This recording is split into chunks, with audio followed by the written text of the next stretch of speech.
Olá, cabeças pensantes! Estamos na nova temporada dos podcasts da consultoria Nagata e Gasparini. Hoje nós trouxemos 3 especialistas financeiros, ou melhor, em planejamento financeiro. Roda a vinheta!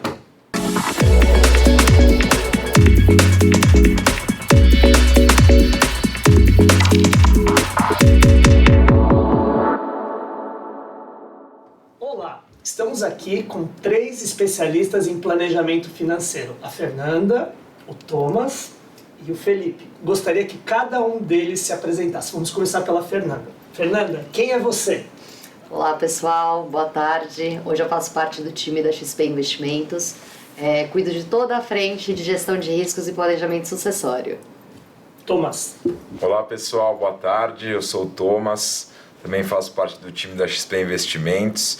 Hoje eu sou gestor comercial e também tenho bastante experiência na gestão de empresas e na gestão dos riscos das mesmas. Uma pergunta bem rápida. Fernanda, formada em quê? Sou formada em publicidade e propaganda. Olha que legal. Você? Eu sou formado em administração de empresas. Legal. Felipe. Olá pessoal, tudo bem? Meu nome é Felipe Viana, também faço parte do time da XP Investimentos. Eu estou na empresa já há 6 anos.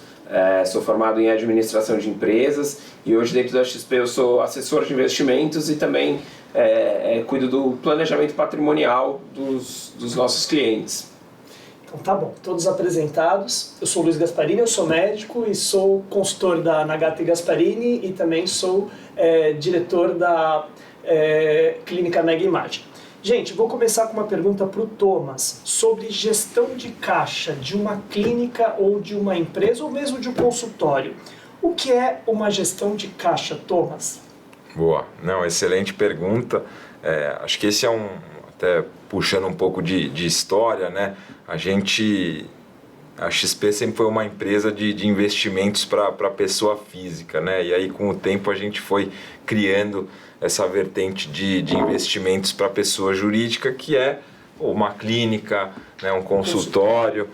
Como que a gente traz a mesma ótica para esse tipo de negócio conseguir fazer uma boa gestão do caixa, né? Que nada mais é toda a receita que entra né, das consultas, né, oriundas da atividade, como que a gente consegue otimizar isso para gerar mais dinheiro para o negócio, né? Então a gente coloca muito que o que a gente propõe é muito fazer com que as clínicas, né, os consultórios, eles não deixem dinheiro na mesa, né? Fazer uma boa gestão de caixa não é ganhar dinheiro com o próprio caixa e sim otimizar, né, esse caixa com melhores alocações e também com melhores estratégias dentro do negócio para que a gente consiga não deixar dinheiro na mesa e automaticamente isso significa mais dinheiro para o negócio e também, né, mais dinheiro no bolso dos Thomas, sócios. dá um exemplo prático para quem está ouvindo. Fechado. Acho que a gente estava comentando isso, quando a gente vai, por exemplo, ter a compra de um equipamento, né, que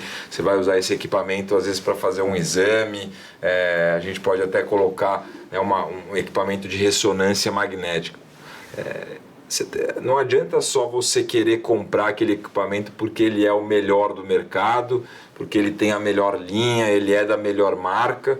A cabeça, né, das pessoas que são sócias das clínicas, né, dos consultórios, tem que ir na linha de: será que aquele equipamento ele vai me trazer, né, um melhor fluxo de pacientes? Quanto que eu vou cobrar pelo exame em cima daquilo, né? Qual vai ser? A gente usa muito uma expressão de payback, né? O equipamento custa X hoje. Quantos exames eu vou ter que fazer para que eu consiga retornar esse X e a partir daquele momento, né, eu passo a ganhar dinheiro em cima do equipamento? Então, muitas vezes a gente encontra algumas clínicas que compram equipamentos por um simples glamour, né, de poxa, minha clínica ela tem aqui a marca tal que tem o equipamento, mas não necessariamente aquele equipamento vai ser utilizado da melhor forma possível e você poderia ter, né, uma outra máquina de ressonância magnética que vai trazer, né, uma rentabilidade muito melhor e um nível de qualidade igual para o paciente, né? Eu acho, Thomas, que esse assunto assim vai muito do emocional, né? Então, quando o médico compra um equipamento, seja um equipamento de ressonância, um equipamento, sei lá, um bisturi ou elétrico, ou um aparelho de ultrassom, o que é importante é ele pensar na sustentabilidade do negócio, né? Então, às vezes, a gente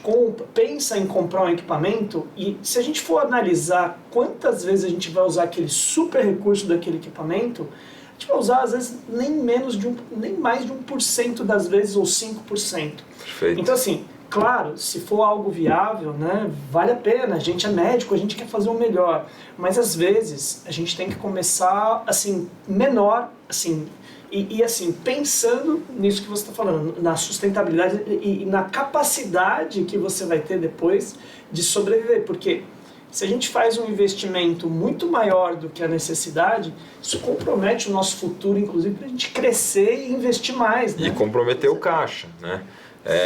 O ponto muitas vezes a gente vê, né, que as clínicas, né, os consultórios, eles compram máquinas fazendo financiamentos, onde você às vezes paga uma entrada e aí você tem ali 24 parcelas. Não adianta a parcela ser maior do que a receita que você está tendo daquele equipamento. Então tem que ter todo um planejamento, porque se a parcela do equipamento for maior que a geração de receita em cima dele, o seu caixa ele vai, com o tempo isso vai comendo parte do caixa, né? Então é um planejamento que não adianta só a gente fazer uma aquisição pelo emocional, ela tem que ter o lado racional, o lado do Excel, da gente colocar uma planilha, de desenhar realmente o negócio para ver se aquilo... Acho que na verdade é um estudo de viabilidade, essa é a palavra que define o que tem que ser feito em cada decisão. E o estudo de viabilidade, a gestão do caixa, ela está ali. Sempre o caixa ele vai dizer se aquilo é viável ou não, né? A importância desse planejamento, né? Perfeito. A maioria das empresas quebram muitas vezes não é porque ela não é viável, né? Por fluxo Sim. de caixa. Você né? sabe que no Brasil, Luiz, se as empresas fizessem, as empresas como um todo, né? Acho que aqui a gente tem um foco, né, grande em clínicas, em hospitais, em consultórios, mas eu tenho certeza com a minha bagagem, né, há mais de 12 anos aí atendendo empresas, se a gente tivesse todas as empresas no Brasil fazendo uma gestão mais eficiente do caixas, as empresas seriam muito melhores. Eles dependeriam muito menos de capital de terceiros simplesmente por fazer, né, uma gestão mais eficiente e com esse tipo de planejamento, estudo de viabilidade e por aí vai. Eu vou ainda fazer uma pergunta bem simples. Quais são os erros mais frequentes que se comete na gestão do fluxo de caixa? Eu acho que um exemplo legal de trazer aqui quando a gente fala de clínica, né, muitas vezes você tem a figura da pessoa física ali, do médico, da médica, que está atuando na própria clínica. Que não tem formação em gestão, que geralmente. Não tem formação. Geralmente. Você sabe tá que mudando, né? o meu irmão, ele é médico, oftalmologista, e ele fala que no curso dele o que ele mais sentiu falta foi ter um curso de administração hospitalar, né, de você saber fazer gestão de negócios. E aí eu acho que, assim, voltando na sua pergunta, um grande erro que se comete, acho que com a gestão das clínicas, né, no caixa, quando você tem a figura da pessoa física envolvida no negócio, às vezes os bolsos eles se cruzam, né, eles se misturam. Eu gosto de exemplificar ali quando você tem uma calça, aí você tem dois bolsos. Quando você tem governança, você deixa bem separado. Agora, empresa e o que é pessoal. Pessoa física. Agora, quando não tem essa gestão, de vez em quando eles ficam dois bolsos com furos e aí eles vão se cruzando, um furo para tapar o outro. Exemplo, né? Usar o dinheiro do caixa da empresa para fazer a compra de um bem pessoal para você, um carrão, né? Isso. E aí depois falta para a empresa. Falta, exato. Às vezes você entra num financiamento de um veículo e pega o dinheiro da empresa. A mesma coisa, às vezes a empresa está buscando ali, vai ter um descasamento e você vai lá simplesmente aporta, né, com o dinheiro da pessoa física e não faz esse tipo de ajuste para o recurso voltar, e aí você maqueia, né, uma situação financeira da empresa simplesmente aportando pela experiência própria, assim, é muito importante ter uma boa comunicação com o contador, com a contabilidade, para fazer, porque você pode fazer essas transações, né, com responsabilidade, né? Muitas vezes você vai ter ganhos financeiros que vão ajudar na gestão de caixa vantagens tributárias, que é mais por fácil, aí por exemplo, vai. investir pela pessoa física do que Isso, pela pessoa jurídica. isso, por exemplo. perfeito. Mas tem que ter o contador É uma figura... dizendo assim, olha, isso daqui é daqui, depois tem que voltar na forma de... Eu vou refazer, na verdade tem que ser um bom contador, porque às vezes se você não tem uma boa assessoria também, você pode acabar cometendo erros que também não são da sua culpa. Então acho que essa é uma situação que faz com que a gente consiga fazer uma boa gestão do caixa. E acho que um outro, né, vou trazer até um pinguinho aqui de técnico do lado do mercado financeiro, mas que eu acho que é legal, por menor que a clínica seja, o consultório seja, eu acho que é importante a gente validar aqui a importância da aproximação com o sistema financeiro, né? Hoje a gente lida com clientes de todos os tamanhos e a gente tem produtos para clientes de todos os tamanhos. Então, automaticamente, eu estou com uma necessidade, faturei naquele mês, um exemplo, 40 mil, 60 mil reais, esse dinheiro ele permaneceu no caixa, né, na conta do consultório da clínica por algum período, com certeza teria uma oportunidade para a gente fazer, né, uma aplicação daquele recurso conservadora, com produtos de qualidade, sem risco e que automaticamente trariam, né, um retorno financeiro naquele período. Então, daí a importância da gestão do caixa, perfeito. Tipo assim, recebimentos, pagamentos serem organizados para você já começar a pensar no que vai sobrar e o que você poderia fazer com esse dinheiro para ter um ganho, né? Eu acho que uma dica que é legal é que muitas empresas hoje de grande porte, elas se organizam, e esse é um ponto básico da organização que se a gente conseguisse aplicar isso em empresas de pequeno porte, também seria bacana, né? Que as empresas às vezes elas têm 2 dias que elas fazem pagamentos no mês, e esses são os 2 dias concentrados que vai ter saída de caixa. Tem muitas empresas hoje que pagam todo dia você acessa a conta e paga e sai recurso. Se a gente conseguisse trazer isso para a ótica das clínicas, né, e dos consultórios, dos hospitais, todo dia 5 e todo dia 18 são os dias que saem recursos, que são os dias que eu faço pagamento. Os outros dias só entra recurso.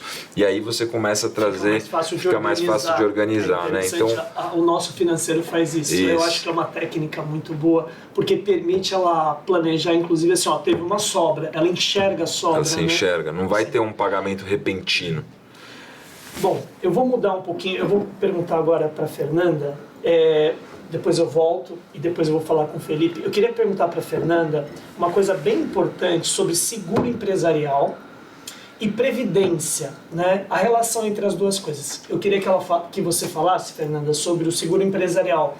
O seguro mesmo da empresa como um todo, equipamentos, danos elétricos, que é uma coisa que no Brasil tem muito por conta da variação da energia elétrica, né? E depois eu queria que você falasse um pouquinho da importância do seguro, tanto empresarial para os sócios como pessoa física, e da previdência privada como sucessão. Então vamos começar com a primeira pergunta. O seguro empresarial, qual que é a função dele numa clínica ou num consultório com sócios ou numa empresa?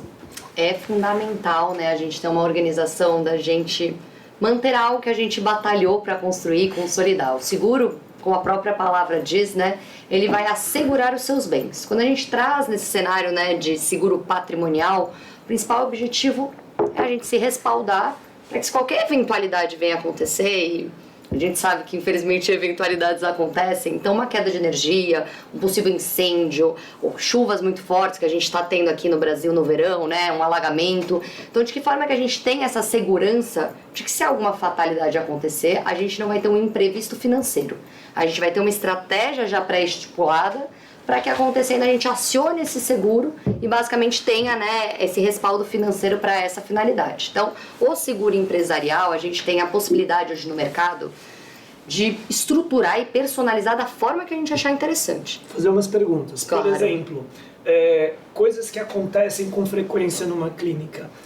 Problemas hidráulicos. Sim. Então, vira e mexe, acontece algum problema hidráulico de vazamentos. A gente tem problemas elétricos, como eu falei, então dá uma tempestade, cai energia, quando volta você descobre que, puxa, queimou um aparelho importante da clínica. E reparos, às vezes a maior dificuldade de pequenos reparos é você ter o profissional. Exato. O que o seguro faz em relação a isso? Que é uma dor de cabeça, gente. É uma dor de cabeça, com certeza. Então, o objetivo do seguro é esse, né? A gente consegue tanto assegurar, né, que a gente chama de prédio, que o próprio nome do seguro diz, é prédio e conteúdo. O que é o prédio? É a estrutura em si. Então, se acontecer um incêndio, eu vou ter um respaldo para essa finalidade. Porém, eu acho que situações eventuais como essas que você mencionou, elas são muito mais comuns. Então entra muito essa questão do conteúdo. Então, de que forma que eu consigo assegurar todo o meu equipamento, que eu tive altos investimentos, que eu tenho essa garantia que se acontecer, a gente vai estruturando com as coberturas de interesse. Então ele é totalmente modular hoje em dia esses produtos, para a gente conseguir atender as particularidades de cada clínica, de cada segmento. Então a gente tem coberturas por vazamento, a gente tem coberturas por... Marido de aluguel, vocês têm? Marido de aluguel, que entrega toda marido de aluguel. parte de assistências. Então, tanto a gente diz sobre a situação de sinistro, né? Aconteceu uma situação de uma queda de energia, que são os danos elétricos, que é uma cobertura específica. E você poder acionar nessa cobertura, você tem uma frente que é muito voltado para assistências 24 horas. Então, se acontecer uma eventualidade ali do cotidiano, do dia a dia, você tem uma central que vai ter toda uma equipe disponível para te atender com todas as e a experiência de quem experiências, exatamente. Então, e a experiência de quem tem clínica é muito difícil você manter quando você ainda não é muito grande, de ter uma equipe de manutenção de qualidade. É muito difícil criar essa equipe e manter essa equipe, exatamente, né? Então, você poder ter essa equipe vindo já preparada e que não atenda só você, mas já seja uma equipe profissional que possa atender várias pessoas, é mais fácil de manter bons profisais ali, né? Com Isso certeza. é importante. E são profissionais, né, que eles vão estar disponíveis não só 24 horas, mas de todas as frentes. Às vezes a gente tem, né, o costume de ter um profissional ali de confiança, nem sempre naquele momento de necessidade ele vai estar disponível para você. Quando você tem um serviço que te atenda nessa frente, você tem a garantia de que a rede, né, de apoio ali vai estar disponível para te atender a qualquer momento. Fernanda, então, assim, você respondeu a pergunta que eu queria da infraestrutura, tá ótimo. Agora eu queria que você falasse um pouco do seguro na parte de quem tem uma clínica com sócios ou uma empresa com sócios ou um consultório com sócios, o papel sucessório dela e depois desse uma pinceladinha na previdência privada. Com certeza. Bom, quando a gente fala também sobre sucessão, é uma pauta que ela está extremamente em alta aqui no Brasil, reforma tributária, então a gente está com uma lei que provavelmente entrará em vigor de um aumento tributário nessa frente. E é uma pauta que a gente se preocupa muito tanto na sucessão da pessoa física, né, quando a gente olha patrimônio como um todo, no processo de inventário, como da pessoa jurídica. Então, historicamente, empresas, principalmente familiares, então clínicas, hospitais, a gente observou que um estudo trouxe que 5% consegue passar da terceira geração. Por que isso? Porque, de fato, hoje o brasileiro ele não está preparado para um processo sucessório. Então a gente tem custas envolvidas, bloqueio patrimonial até que essas custas sejam pagas, né, e pelos herdeiros. E quando a gente traz aí para a pessoa jurídica, nem sempre a empresa está preparada, né, nesse fluxo de caixa para ter essa liquidez e pagamento dessas cotas do falecimento de um dos sócios. Onde entra de fato o seguro? Qual é a inteligência, né, dessa estratégia quando a gente fala sobre sucessão empresarial? Então, basicamente, a gente trazer um respaldo financeiro para cada sócio com uma pólice securitária, onde, acontecendo de fato uma fatalidade, né, a empresa em si, né, é a beneficiária dessa estratégia. Então, com esta pólice, né, hoje quando a gente fala pólice de seguro, é um valor que você contrata para este fato.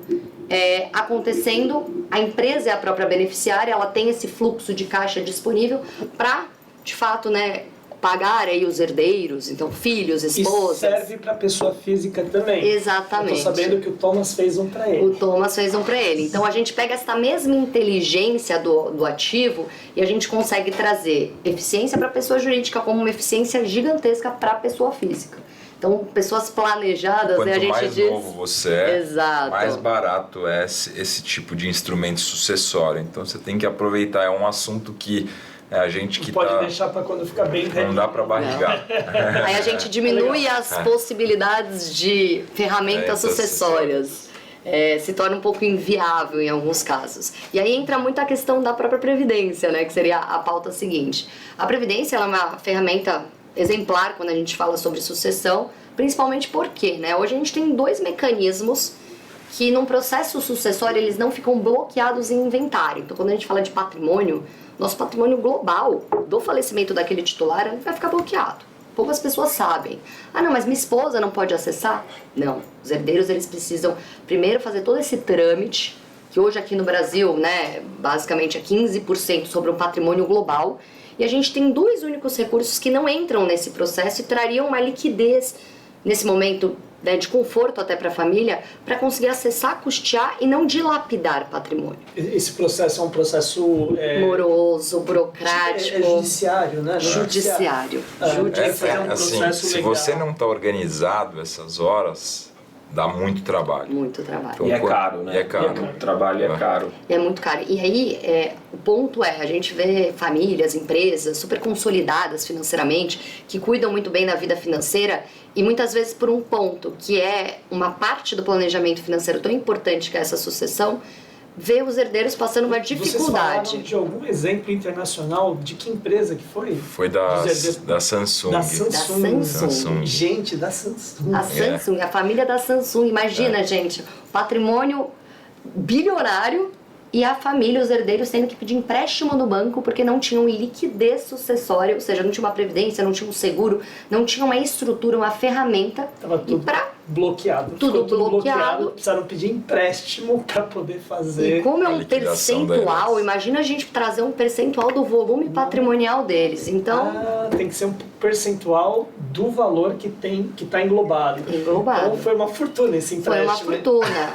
Ainda mais porque na Coreia a gente tem uma carga tributária sobre herança maior alta. Muito maior. Esse é a grande questão que a gente traz para os clientes. A gente tem que aproveitar que o Brasil ele ainda é um país que tem impostos baratos sobre a herança. Incrivelmente, né? A gente fala aí. É um país que tem altas cargas tributárias, mas que quando a gente fala de sucessão, herança, ele é barato. Ele é barato, mas a gente tem que se organizar, né? Senão o impacto é muito grande. E aí, a ferramenta, né, da Previdência, ela tem essa característica de não ter incidência de TCMD. O que é isso, né? É o tributo cobrado num processo de sucessão. Então, ITCMD é Imposto de Transmissão, Causa Morte e Doação. Isso é um ponto importante. Às vezes o pessoal pensa que esse imposto só é pago nessa situação de falecimento, porém, se a gente resolve até doar um patrimônio em vida, isso também implica. Então, a Previdência nada mais é do que uma organização financeira que a gente faz. Então, muitos clientes nossos têm como uma finalidade sucessória ou aposentadoria, até, né, planos de PGBL, que é uma das modalidades com uma característica de benefícios fiscais, de abatimento fiscal. Mas a gente tem uma tranquilidade tendo uma Previdência de que se acontecer uma fatalidade, aquele recurso específico, ele estará disponível para os herdeiros sem ficar bloqueado. Porém, hoje a gente também já tem que analisar essa estratégia, porque a gente acompanha alguns movimentos. Mude, né? Exatamente. Mas muitos clientes me questionam, Fê, por qual estratégia eu seguiria, né? Será que é uma estratégia previdenciária? Será que é uma estratégia de seguro? Qual que é o benefício de um para o outro? E eu gosto muito das modalidades de seguro que a gente trouxe, muito baseado no mercado internacional, tá? Que é uma modalidade... Funciona bem isso. Muito bem, que é uma modalidade que até o doutor comentou aqui no início, quando a gente ainda não estava gravando, mas que é a característica de ter todo esse benefício securitário em um produto que tem características de possibilidade financeira também, que a gente chama de whole life. Então ele traz uma alavancagem quando a gente diz, né, em relação a compra daquela apólice securitária, porque o seguro nada mais é, você aporta um valor e já tem uma cobertura caso aconteça algo. Independente de quanto você aportou, se acontecer uma fatalidade, a sua família já recebe aquele volume. Fernanda, a correção desse valor é uma correção boa? Hoje a gente olha muito mais esse produto com uma finalidade sucessória. Eu digo que essa frente do resgate financeiro, o resgate financeiro que vai ser? O que você aportou com correção de IPCA, nosso índice de inflação, mais 3% atuarial. A gente tem estratégias financeiras que vão te trazer uma rentabilidade melhor? Sim. Porém, essa é uma estratégia que o foco dela é te trazer uma liquidez, Conserva né? o patrimônio, né? Conservar, blindar o seu difícil, patrimônio. Eu acho que essa frente financeira é mais voltada para uma liberdade. A liberdade do quê? Se o doutor em algum momento definir que essa estratégia do seguro por algum motivo não faz mais parte da estratégia financeira, ele consegue utilizar esse ativo, né, com uma finalidade puramente financeira como qualquer outro ativo. Legal. Então é uma opção, uma modalidade nova que eu digo que mescla, né, a frente financeira e a frente securitária em um único ativo. Então eu acho bem bacana. Eu acho bem bacana também ter uma correção, porque tem alguns seguros ou tinha alguns planos que você fazia quando você era jovem, e aí quando você fica mais velho, você olha para aquilo, o valor diminui muito, né? Então se tem 3% mais IPCA, é algo que pelo menos vai conservar em algum... Um ganho real em cima da inflação vai ter. Um ganho real é uma modalidade que... Não é uma modalidade que você vai ter uma surpresinha quando você precisar lá na frente.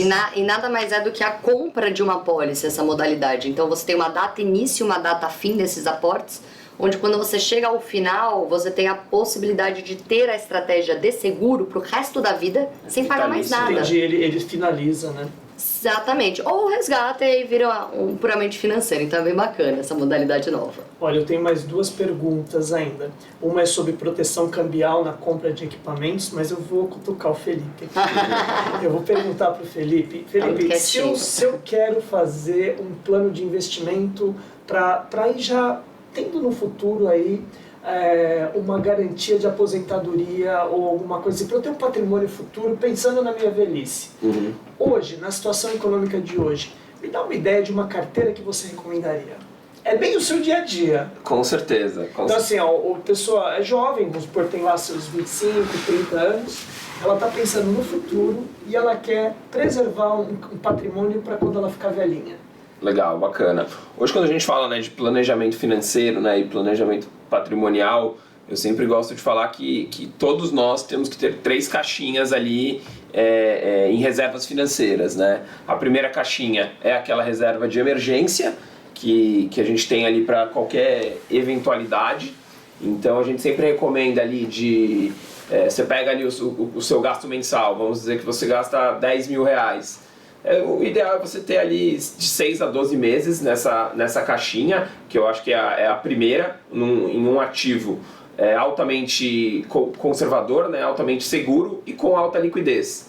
Aí, a liquidez é a possibilidade de a gente poder retirar em qualquer momento. Exatamente.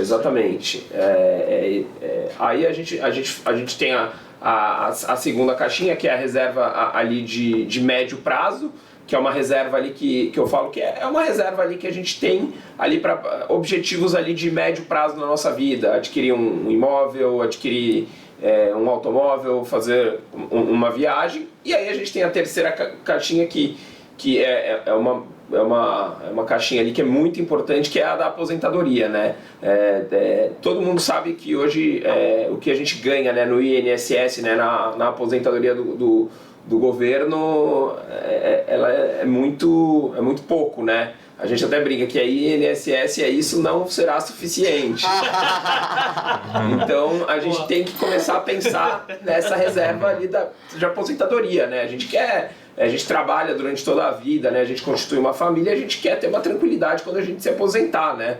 Então eu acho que o quanto antes a gente começar a pensar nessa caixinha, começar a estruturar essa reserva, é melhor. Aí indo para a sua pergunta ali, né, em que tipo de carteira que a gente monta, né? A gente gosta muito dos veículos da Previdência, né, que a Fernanda acabou de citar. E aí a gente sempre gosta de entender o perfil do nosso cliente, né? A gente sempre gosta de bater um papo com o nosso cliente, entender ali a tolerância a risco dele para assim montar uma carteira, né? Então na XP a gente gosta de fazer isso muito personalizado, né? Não vou falar, vai ser assim ou vai ser assim, eu nem vou deixar você responder, porque você vai ter que responder para vários perfis. Mas assim, eu acho que o ponto a se considerar é que, dependendo do prazo, ou seja, dependendo da caixinha que você tiver, você consegue mudar a rentabilidade, porque geralmente, quanto maior o prazo do investimento, você tem chances maiores de ter melhores rentabilidades, né? Exato. Inclusive dentro da Previdência, como não se cobra, come cotas nos fundos, né? Você tem possibilidade daquele dinheiro engordando, né? E crescendo. Exatamente. Eu acho que quando a gente está falando de longuíssimo prazo, a gente aceita ali tomar um pouco mais de risco, né? Porque você, por mais que a gente tenha um investimento, né, que possa ter queda, possa ter perdas, a gente tem um tempo ali de recuperar, né, no longuíssimo prazo, né? Então, eu acho que o ideal é a gente montar uma carteira diversificada, né? Então, não só com ativos de risco, com renda variável e nem só com renda fixa. Então, a carteira diversificada é a que melhor vai performar no longo prazo, né? Onde a gente consegue alcançar o melhor risco-retorno. E o que eu acho que também é muito importante é a gente ter parte dessa carteira atrelada à inflação, né? Que para o nosso dinheiro não perder o poder de compra, né? Então os ativos de inflação no longo prazo costumam performar muito bem. E manter, né, o capital. Gente, Exato. temos 1 minuto para responder. Proteção cambial, vou ser bem objetivo. Para compra de equipamentos em dólar, que a gente vai comprar equipamentos estrangeiros, né, que são em dólar, qual a situação onde mais vale a pena a gente pensar numa proteção cambial? E um exemplo simples aí da proteção cambial que vocês mais sugeririam. Vou perguntar para o Thomas essa daí. Combinado. Acho que a gente até estava conversando um pouco sobre isso. Normalmente, quando a gente vê as clínicas, né, os consultórios que vão fazer a aquisição de equipamentos, nunca vai pagar esse equipamento, né, à vista, e esse equipamento dificilmente também ele vai ser produzido no Brasil, né? Então, automaticamente a gente vai ter um preço ali que vai estar atrelado ao dólar, ao euro, da onde esse equipamento, em qual país ele está sendo produzido. Thomas, deixa eu só te dar uma situação. Tá. Assim, comprar um equipamento em dólar hoje em dia, se o equipamento é muito caro, é um risco muito grande para a clínica. A gente Perfeito. não recomenda de jeito nenhum. Então, o que se costuma fazer durante o planejamento da compra desse equipamento, né, você tem o preço dele em dólar e às vezes você só vai realmente pagar tipo em 6 meses quando o equipamento chega. Então, você dá um sinalzinho. Perfeito. A ideia da proteção é quando que vale fazer essa proteção em dólar nesse intervalo de 6 meses, assim, e que tipo de instrumentos que poderiam ser utilizados? Perfeito. Essa proteção ela pode ser feita tanto no D0 da compra, né, onde você vai até o período do equipamento chegar, porque isso vai te dar uma previsibilidade total das parcelas que você vai ter, né, dali em diante. Esse é um produto que ele chama NDF, né, que você consegue travar o dólar, ou seja a moeda que você está comprando equipamento para aquela data específica. Você não precisa desembolsar dinheiro. Não vai precisar, você não vai ter desembolso ao longo Você só vai desembolsar o dinheiro lá na frente, no momento. Interessante. Então isso é super interessante. É uma solução que muitas empresas de vários segmentos utilizam hoje, porque, de novo, voltando ao que a gente estava falando no começo, isso também faz parte de uma boa gestão de caixa. Mas, Thomas, assim, eu coloco isso, por exemplo, hoje, com o dólar assim como está, eu não vejo tanta necessidade, mas já houve época que o dólar estava variando muito. Então, às vezes, você se programa 6 meses antes para fazer um pagamento importante daí 6 meses, e de repente o dólar já não está o mesmo valor, Perfeito. Já subiu, sei lá, 10, 15, 20%.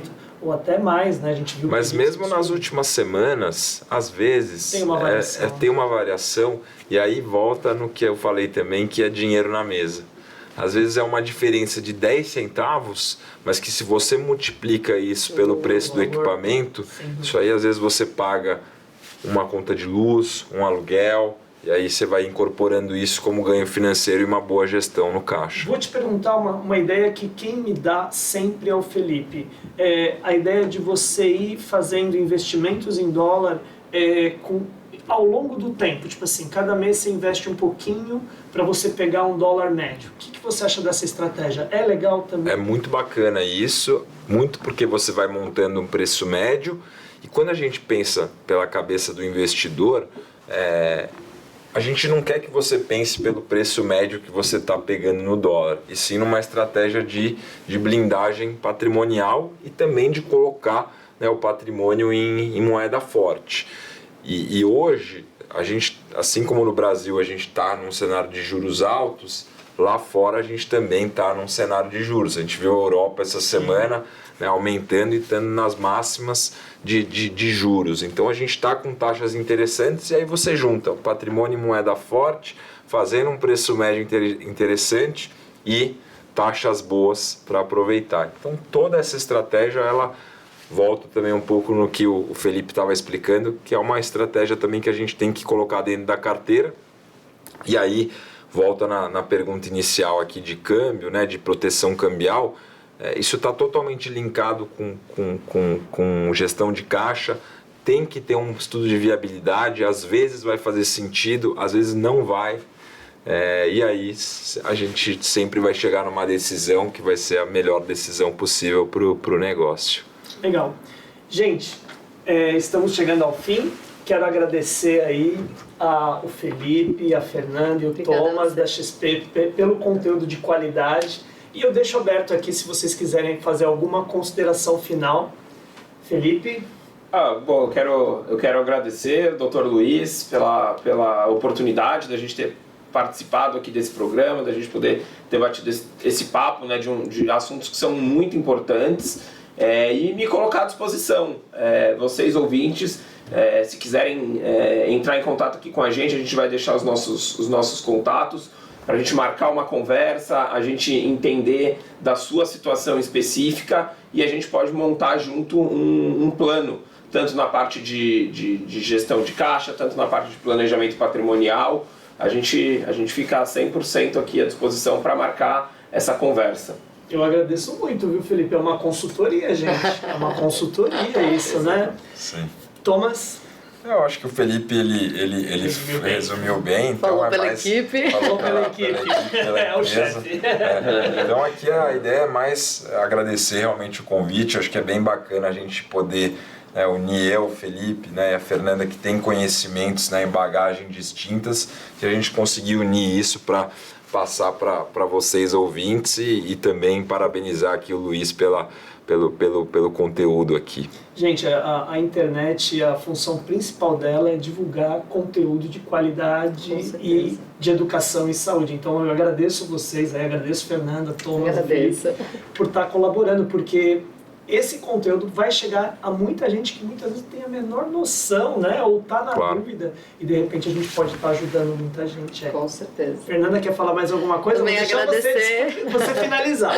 Agradecer a possibilidade da gente estar participando desse momento. É de fato algo que agrega muito, a gente trocar conhecimento, cada um na sua frente de expertise. E também me colocar à disposição, nós da equipe como um todo, para a gente apoiar cada vez mais o pessoal a ter uma vida financeira aí organizada e estruturada. Gente, obrigado por esse conteúdo de qualidade. Um mega abraço para todos aí.